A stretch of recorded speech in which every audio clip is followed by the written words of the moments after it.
Hey guys, welcome back to Critical Flick. Today I'm going to be reviewing Twisters. So Twisters is the sequel to the beloved 1996 film Twister, and I say sequel kind of loosely because it really is kind of its own standalone thing. It harkens back to the original film, but doesn't really tie directly with it. This movie is actually directed by Lee Isaac Chung, who did Minari, which is a phenomenal movie if you ever get the chance to check this out. So it really shows quite a bit of range. This could not be more different from that movie, so I'm surprised that he was able to pull it off on the scale and fun level that it is. And in this film, we're following the story of Kate Carter, who's played by Daisy Edgar Jones, who we see very early on in basically the first sequence of the film, living through a very traumatic event involving storm chasing. She's a young college student that's trying to get a grant so that she can pursue her dreams of trying to kind of like stop tornadoes, using her research to find a way to shoot material up into the funnel so the storm dissipates and won't cause any destruction. Then things go horribly wrong and she decides that she doesn't want to be a storm chaser anymore. She decides to move to New York City to get away from her life in Oklahoma. But then we quickly pick up 5 years later when a person from her past arrives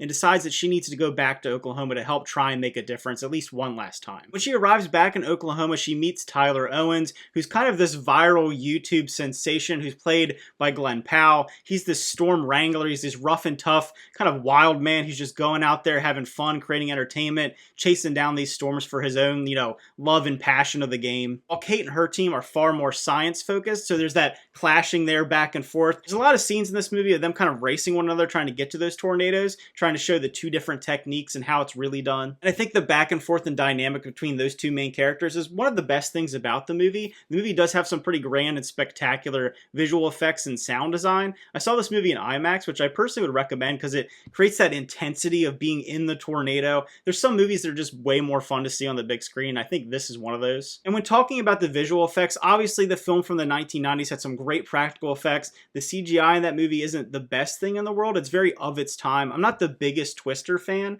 but I do think that this one will appeal to those fans and bring in some new people that are maybe into the more updated visual effects, whether you like them or not. As far as the acting goes, I think that Daisy Edgar Jones does a really solid job, and she is kind of the standout in this film. Glenn Powell does a really good job as well, and I was surprised that Anthony Ramos brings a lot to the table in this one. I feel like he kind of gets pushed aside in a lot of films, and I felt like he at least had a few moments to shine in this one, because there are some impactful and dramatic moments. Like in the first Twister, it can be a little ridiculous and a little over the top, but when it decides to pull back and kind of show the severity of the situation and what the characters involved are going through, it can create quite the connection. Throughout the film, we kind of have this obvious love-hate with Tyler and Kate, and I think that helps move the story along. I think a lot of fans of Glenn Powell will enjoy this. I know a lot of people might be going to this movie just to check him out in this one, and I don't think you'll be disappointed. But I think they build off one another really well and help complete each other's character arcs, because you have one character who is very, fly by the seat of his pants. He's just having a good time. He doesn't really seem to care about a whole lot,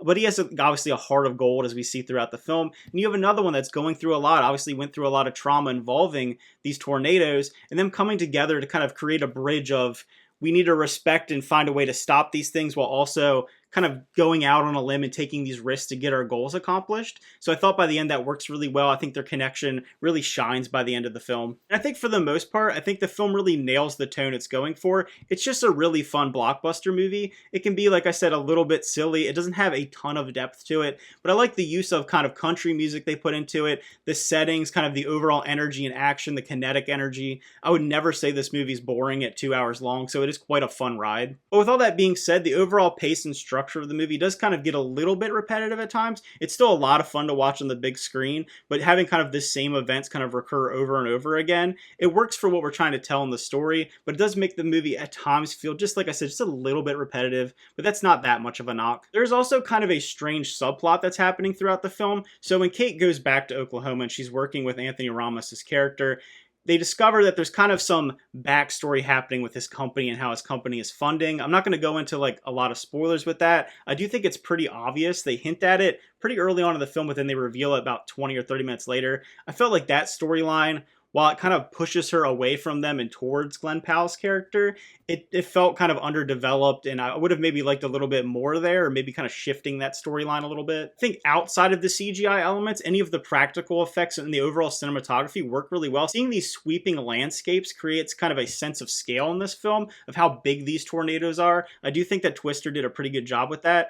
I will say in this movie, At the end, it jumps the shark just a little bit, nothing too crazy. Obviously, this is a disaster movie at its core, and I do think the fact that things get so huge and so overblown by the third act that is almost kind of silly, like I said. I think it'll work for a lot of people. Maybe I'm just, a little bit of a pretentious person when I watch these kind of movies. But like I said, it does get a little large by the end of the film. One of the things that I really liked about this movie, and I liked a lot about the first film actually, is the way that it plays out almost like a monster movie. These tornadoes are almost like giant monsters. They're so intense. The sound design is so aggressive, and you feel like this thing's bearing down on you and trying to kill you, trying to take you out. And there's even a moment in this movie at the end where some characters are sheltering in a movie theater, and it just so happens to be during a monster movie event where you're seeing all these classic Universal monsters, and it kind of has this way of blending the real world monsters with the monsters on the screen that are happening at the same time. So I thought that was kind of clever to pay almost like an homage to that. And at times this movie does feel like it's really trying to harken back to that original film without being kind of a direct sequel. You definitely would not have to watch the original Twisters to really get anything from this new one. So overall, if I were to rate Twisters, I would give it an 8 out of 10. I think it's a